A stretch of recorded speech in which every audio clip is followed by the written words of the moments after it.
Assalamualaikum, bertemu kembali dengan saya Ciptaning, pengasuh Majelis Dzikir dan Sholawat Sirul Asro Surabaya. Pada kesempatan kali ini saya akan membahas tentang 4 golongan manusia yang terlahir kembali ke dunia untuk menyempurnakan tauhidnya atau biasa disebut reinkarnasi. Siapa saja 4 golongan tersebut? Kita simak video selanjutnya.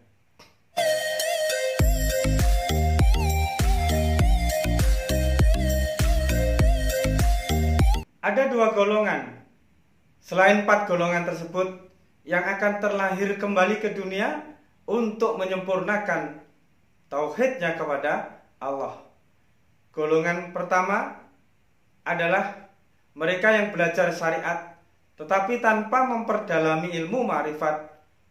Dan golongan kedua adalah mereka yang belajar ma'rifat tanpa mengerjakan syariat. 2 hal tersebut telah saya sampaikan di video-video yang lalu.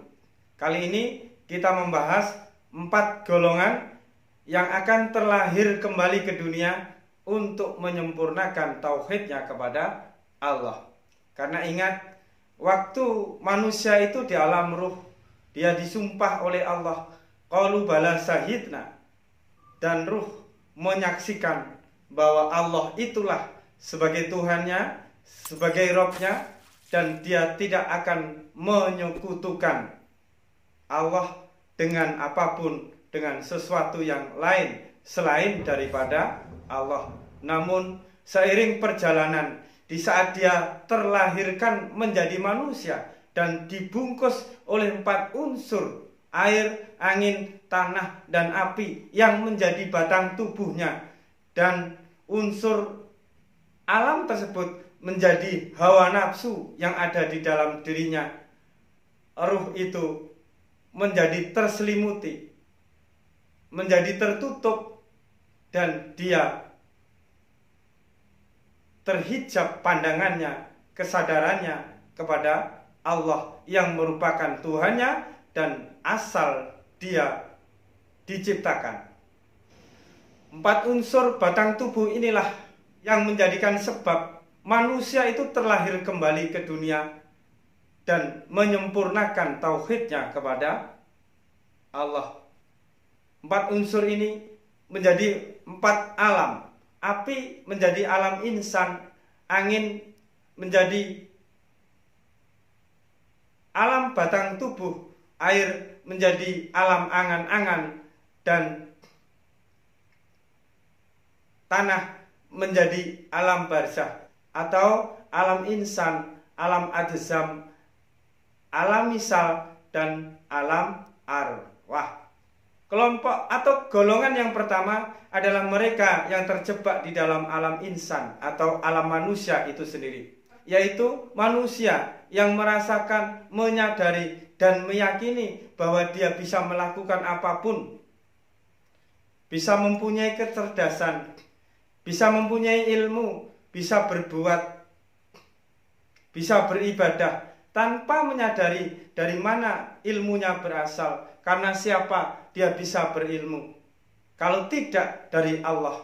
Maka orang-orang yang seperti ini, apabila meninggal, dia akan dilahirkan kembali ke dalam wujud manusia untuk mengulang dan menyempurnakan perjalanan tauhidnya kepada Allah.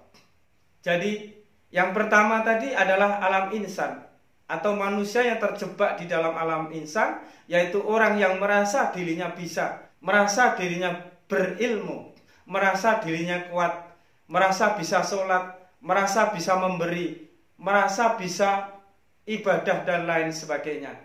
Mereka inilah adalah orang-orang yang terjebak di dalam alam insan, dan dia akan terlahir kembali menjadi manusia untuk menyempurnakan tauhidnya. Selanjutnya adalah golongan yang kedua. Golongan yang kedua ini adalah golongan yang terjebak di dalam batang tubuhnya. Dia memuja batang tubuhnya dan dia tidak mempedulikan kebersihan dan kondisi hatinya. dia lebih mementingkan, dia lebih memuja tubuhnya, sehingga apabila dia jerawatan menjadi stres, menjadi bingung, menjadi galau dan resah. Apabila badannya kelebihan berat badan, dia pun kebingungan, stres dan lain sebagainya. Sehingga waktunya habis untuk merawat tubuhnya, untuk menyayangi tubuhnya, sehingga dia lupa untuk memelihara hatinya, memelihara kehidupan sosialnya, memelihara hak dan kewajiban orang-orang di sekitarnya, karena dia disibukkan merawat tubuhnya sendiri. Orang yang tergila-gila dan memuja tubuhnya, dia akan terlahir kembali dalam wujud hewan, sebagai bentuk hukuman bahwa dia sedang, sebagai bentuk hukuman bahwa selama ini dia memuja batang tubuhnya. Dan ketahuilah bahwa manusia apabila dilahirkan dari keadaan makhluk yang tertinggi yaitu manusia menuju makhluk yang rendah yaitu hewan, dia akan tetap sadar, dia akan tetap ingat bahwa dulunya dia itu berbentuk manusia dan dia sekarang menjadi bentuk hewaniah. Dan itu sangat menyiksa dirinya, sangat menyiksa hatinya, sangat menyiksa perasaannya. Dengan siksaan seperti itulah suatu saat nanti Allah akan mengampuni dia dan diberi kesempatan dia terlahir kembali menjadi manusia untuk menyempurnakan tauhidnya kepada Allah. Selanjutnya, yang ketiga adalah mereka yang terjebak di dalam alam angan-angan, yaitu orang yang beribadah atau melakukan amal ibadah tetapi tidak bertujuan untuk mendekat kepada Allah, untuk mendapatkan ridho kepada Allah, untuk mentauhidkan Allah, tetapi bertujuan dari selain daripada Allah, bertujuan untuk bisa sakti, untuk mempunyai kodam, untuk bisa melihat ini, melihat itu, melakukan ini dan melakukan itu. Mereka inilah salah satu contoh daripada orang-orang yang terjebak di dalam alam angan-angan. Begitu juga seseorang yang menuruti angan-angannya di dalam kehidupannya, mengedepankan kemauan, mengedepankan keinginan, mengedepankan angan-angan, tanpa memperdulikan kehidupan di sekitarnya, dan tidak memelihara hatinya. Orang yang seperti ini adalah termasuk di dalam golongan orang-orang yang terjebak di dalam alam angan-angan.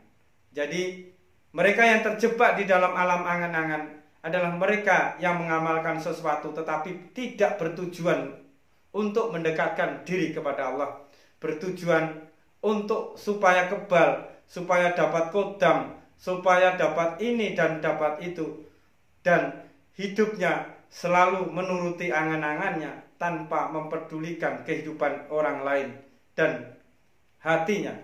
Orang yang seperti ini, dia akan terlahir tanpa wujud, yaitu mereka akan digolongkan ke dalam golongan jin atau setan. Bisa jadi menjadi pocong, bisa jadi menjadi sundel bolong, atau gendruwo, atau kuntilanak, atau tuyul, atau bocah bajang, dan lain sebagainya.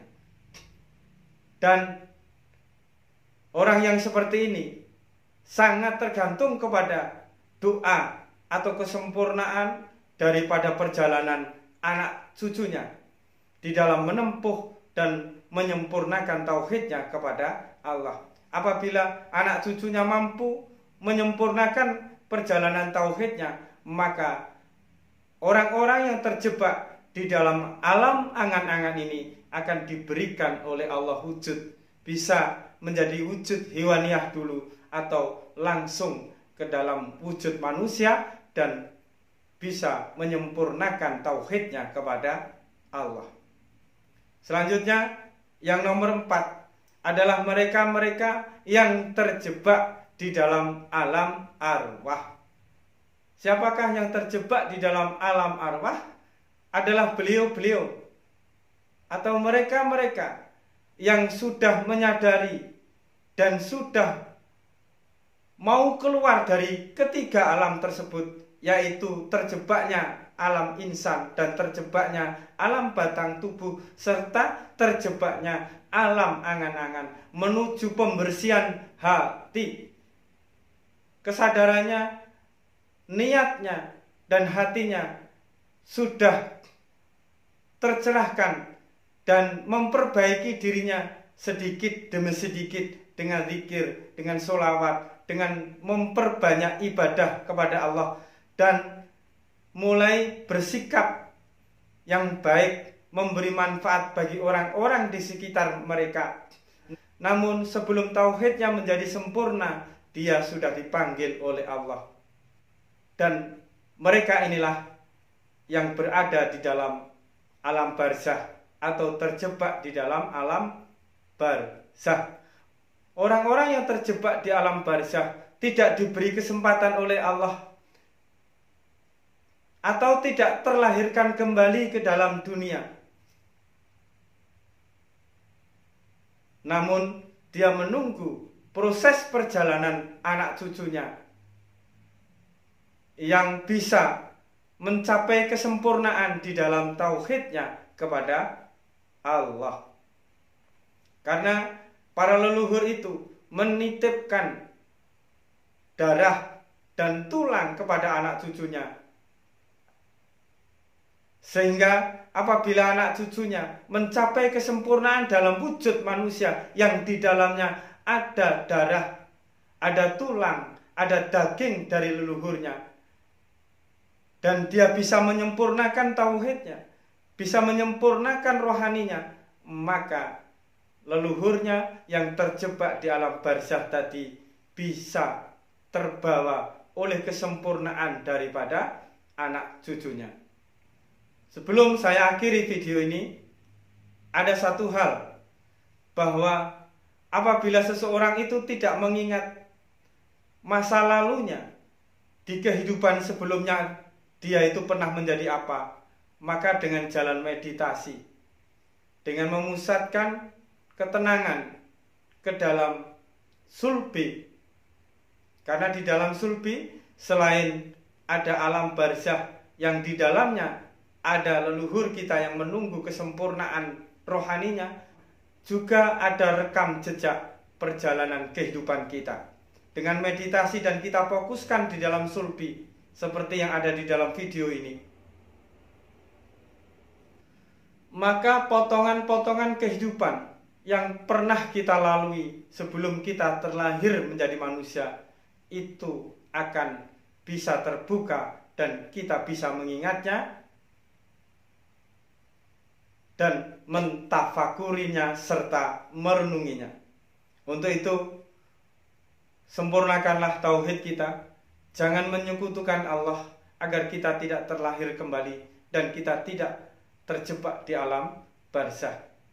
Sempurnakanlah perjalanan kita dengan menempuh perjalanan rohani yang sebenar-benarnya, yang istiqomah dan dengan niat hanya untuk Allah dan hanya untuk Rasulullah. Cukup sekian, semoga manfaat. Wassalamualaikum warahmatullahi wabarakatuh.